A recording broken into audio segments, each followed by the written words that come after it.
Halo teman-teman, nama saya Noeli Sidabutar. Nah, saya akan menceritakan Yunus dalam perut ikan. Cerita ini diambil dari Yunus 1 ayat 1 sampai 4. Dengarin ya. Pada suatu hari Allah menyuruh Yunus ke Niniwe untuk menyampaikan Allah sayang mereka. Nah, tahu nggak teman-teman, Yunus tidak pergi ke Niniwe, malah dia pergi ke Tarsis karena Yunus berpikir orang Niniwe itu orang jahat dan tidak mau mendengarin Tuhan Yesus. Nah, kemudian Yunus dan teman-teman Yunus pergi ke Tarsis.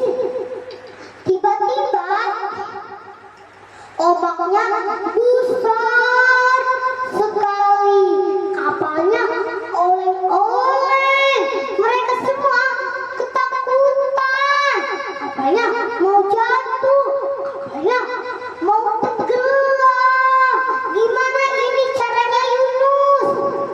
Nah, kata teman-teman, jatuhkan saja saya ke laut biar ombaknya diam. Jawab Yunus. Dan ada teman-teman Yunus mendorong Yunus ke laut.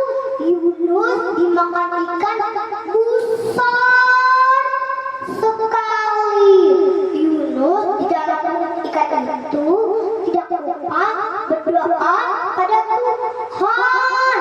Yunus di dalam perut ikan itu udah 3 hari 3 malam.